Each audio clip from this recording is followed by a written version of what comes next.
Stadium. I've seen a few reactions on Twitter and they're telling me a lot of very interesting things. There you are. You're very welcome, Mr. Josh. How are you doing, sir? Good to see you again.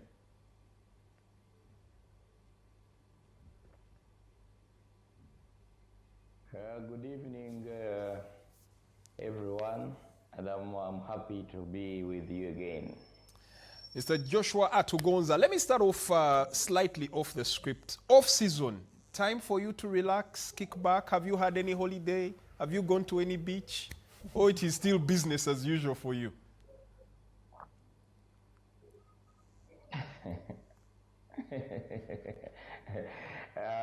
It's all, I think, the playing staff and the coaches that went for holiday. But to us, it is business as usual. We work 24/7, and as you can see, I'm still in office. I can see. Guys called me up in office. I was almost running away because everything was almost on my mind. But I had to be here and inform the world that we are here and this is what we are doing. Currently, we're in the pre-season, and as usual, the pre-season activities are going on. I don't know where to begin from. I don't know where to end from. But you could be having a hint on where you want me to start from, because I heard you talking about social media and the reactions. So where do we begin from, brother? We will jump to social media a little later on. Let's start off with the state of affairs at Kitara. The latest news that we do have is you did confirm in an official statement in the roles, in the changes in roles, but also the what do they call it? Extension of contracts for the entire technical team. Care to share the thoughts behind that process, sir?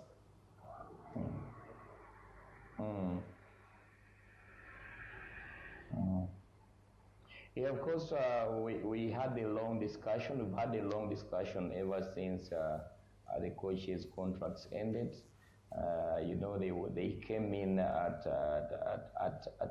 to rescue a funny poor start, and I believe they did, and they played a very great job in ensuring that the team really does put up a better performance, even when we didn't finish where we wanted to be. I believe that it's because we had a poor start, and we didn't have any issues, and we didn't have any target to meet, especially when we had started poorly. So they were there, but they produced a good result. So after their expiry of their contracts, we had to ensure that we do negotiate with them, because they were the first priority was given to them. And after long discussion, we managed to sit with them, and they agreed to extend their contract by 2 years. This time, not 1 year, one season.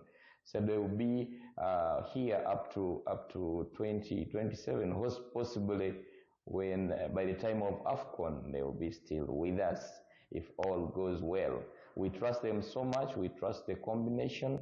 The only difference, the only changes that were made was because our head coach last season, that is Joshua Bosa, will be sooner or later going to pursue a CAF A coaching course.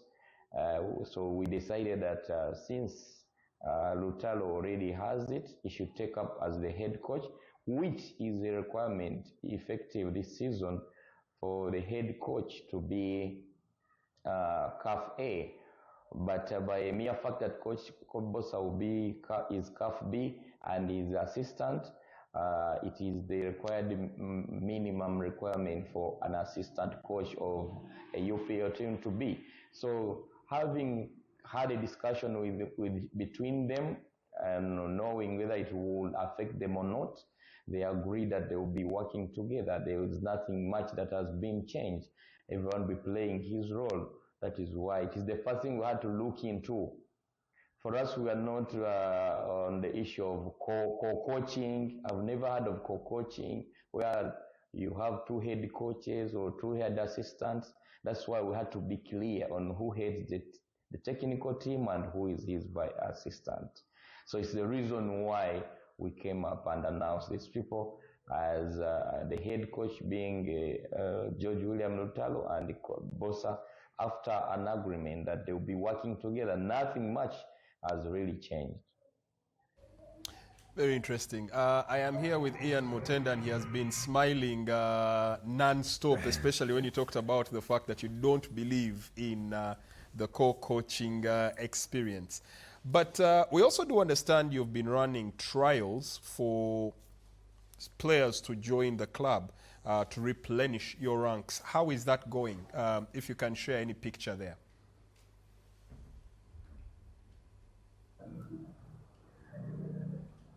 Match day one, day one was really good because uh, we attracted over 30, from my books here, we attracted over 34 players, and the farthest coming from Bushenyi. These trials, I'm wondering how people are saying that big teams don't do trials. We are in the process where we are looking at nurturing young talent mixed with those who are already there. And we've been doing this thing ever since we joined UPL and Big League. One or two players have been identified through this. I'm not saying that all the players have been identified through trials, but I want to assure you that anytime we give a chance to young talents, we normally identify people from the talents. From these trials. There are some people that are not known but have put up a fight last season. I can give you an example of John Bosco JBV Ruhanga, who is our player. Last season, before he got an injury, he was doing better. No one knows where he came from, but he's a product of the trials we did, and then we put him in our under 17 junior team. Later, he was upgraded to the senior team, and he's doing wonder. He's promising. The Lazar of KCCA that at national team currently was a result of these trials. So people should not think that it has nothing to do with the talent identifying. Those who attended today's sessions will tell you that there is a lot of talent down here. And I believe because they were conducted by our under 17 team coach, Dibo Samuel, I believe that already has identified young players, because majority of them are under 18, 17 years of age. If I'm looking for people for double licensing, which is a requirement to federation, because they say for every player you register, every 5 players you register, you must register a double license player, and the double license player is always under 20. We are not going to look far from the trials we've had to have double license players of that age group. So it has been successful, and like we said, it's a walk-in. Players will be coming and going, but it's going to be an activity for 2 weeks. We're still calling upon people to come. I've received very many calls from as far as Nigeria, DRC, Ghana, Rwanda. They're all saying they wanted to come, but there were issues that were letting them down. But I want to tell you that we shall benefit out of this. A player or 2 or 3 will be given a chance to showcase their chances or their talent.